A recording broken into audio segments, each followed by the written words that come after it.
In my last episode, I had a great conversation with Felicia MacDonald.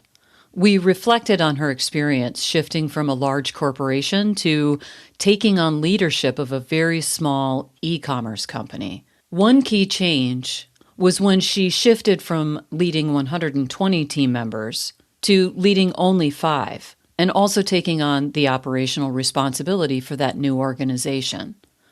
That definitely is a change in a career path. After talking with Felicia, I kept thinking about how so many people are seeking their next role right now.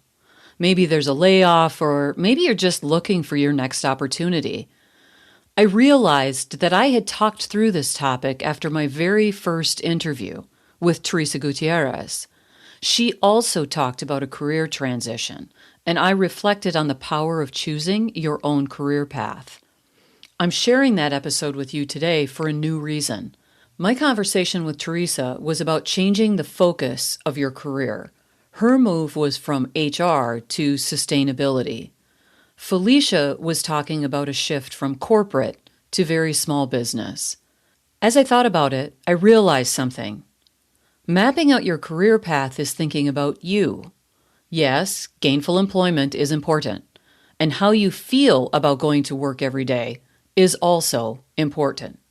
When you choose to drive that change in a way that serves you, I'd encourage you to take a look at you first. This episode covered some key points, things like, what does success look like for me? What skills or strengths do I want to use? What experiences am I craving that I'm not getting right now? Theresa and Felicia spoke to these questions in each of their individual interviews. Check out the show notes for the links to each of those episodes. I'd love for you to let me know how those questions affect your career decisions. Let's give a listen to that episode exploring the power of choosing your own career path. In the last episode, I spoke with Theresa about charting her own path. She chose sustainability and stepped away from HR. She mentioned that her boss offered the next rung in the ladder, and she did that with the best of intentions. It's just not what Theresa wanted. Let's talk about how that might be able to work for you. Ditching the corporate ladder for a more adventurous, self-defined career path is not for the faint of heart. The corporate ladder, or any traditional path, often gives you clear steps and expectations. But it can also feel rigid, uninspiring, or like you're living someone else's dream. Sometimes you change because you're craving more creativity or freedom. It can also be that you want to make a bigger impact or work on projects that align with your values. Or maybe you're just tired of playing by someone else's rules. Sound familiar? Choosing your own path may allow you to work on things you're passionate about, explore different industries or roles. You might create a more balanced lifestyle and, who knows, maybe even be your own boss.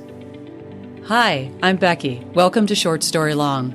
In this podcast, we discuss ways you can integrate who you are into how you lead. Today, I am offering strategies for building your skills as a leader. Let's break down what it takes to design your own future and pursue it. If you're ready to step off the beaten path, you may need to start by defining what the experience would actually mean to you. You may not have all the answers yet, but you can ask yourself, what does success look like for me? What skills or strengths do I want to use? What experiences am I craving that I'm not getting now? Once you've got a clear vision, you can map out the steps to get there, even if that map is a little messy. Mine was plenty messy, since I had a straw man when I took the leap instead of a true business plan. In fairness, I had not only chosen a direction, I was also leaving where I was. This may be a do what I say and not what I did moment. I encourage you to think about what exactly is prompting you to look in a different direction. Moving based on fear of what is usually not as successful as building for what you want. That said, when you choose your own path, you're signing up for uncertainty. Things won't go as planned, and that's okay. The trick is to embrace experimentation, try different things, learn as you go, and adjust when necessary. For me, I knew I wanted to do coaching. Because I was burned out on HR things, I specifically decided I didn't want to do HR consulting. Over time, I wasn't as resistant to talking about HR topics, though I never did go back to advising or consulting. Still, those skills were transferable. How people lead, how people think, how they work with one another, all of those things and experiences that I had while I was an HR person, they absolutely inform my coaching questions when I'm working with clients today. Theresa talked about that too. In Theresa's experience, she was looking back at a risk that she had taken in her career that worked out in a positive way. It gave her the belief and the confidence that if she could do it once, she could do it a second time. So some of them are knowledge skills and some of them are experience skills. Thinking about that new path might incorporate both kinds. One thing you will want to have absolutely solid is your support team. The trick is to make sure they check you when you go too far, while also supporting you when you feel low and experience doubts. Going off the beaten path can feel lonely at times. Surround yourself with people who get it. Find mentors who've been there and taken a leap before. You may even want to join communities of like-minded professionals, especially in the space and in the topics where you're heading. Don't be afraid to ask for help. Everyone needs a lift every now and then. Of course, there are still risks. Stepping away from an existing career path may mean compromising on stability. Things like paychecks, benefits, and a clear promotion path. You will also get introduced to the fear of failure in a new way. You will face setbacks or make mistakes, but here's the thing. Failure is just data. It's information you can use to make better decisions next time. One of the things that you can be thinking about is that vision of what you need for your total compensation. Sometimes stepping in a new direction means less compensation, but not always. Get your data, get your facts, and have a clear vision of what your value is as you move into a new direction. That's part of setting those realistic expectations and knowing what you actually want to achieve. Another key thing is gathering that support team and celebrating those small wins along the way. It can be hard to wait for the big success, so find the little ones and just rock it out with your friends and colleagues in whatever way that you need to. It's not all risks. There are benefits too. Why else would you do it if there weren't benefits? By choosing your own path, you open yourself up to a world of possibilities. You can discover hidden talents, you can build a diverse skill set, and you can find work that truly lights you up. You get to design what you want and let it evolve from there.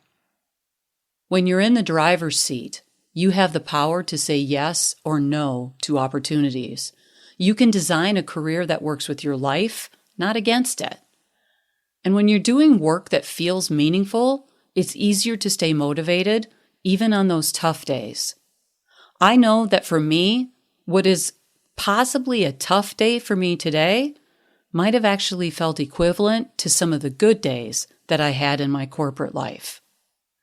If you've been feeling stuck or uninspired, maybe it's time to consider your own adventure. It won't be perfect, and it might be a little scary. Okay, it'll probably be a little scary, but it could also be the most rewarding decision you make. Look for moments to try something new and feel the boost from the innovation. One way to manage that fear of failure is to imagine what failure might look like. Sometimes if we don't define what failure really is to us, then we might assign failure to something that was actually successful in a different way than you expected. So for example, you go off, you find the opportunity, you get the role, you get into it and you go, this isn't so awesome. Maybe it's 6 months, a year, 2 years that you spend in that kind of role, and suddenly you're recognizing that you need to make a change again. Maybe it's a change back, maybe it's a change in a new direction. But that wasn't wasted time. That was time that you learned new skills, new capabilities, and frankly, met new people. Now, as you consider going off into a new direction, you have even a stronger, deeper, broader foundation from which to build. Thanks for listening. If you found this episode helpful, share it with someone who could benefit from it.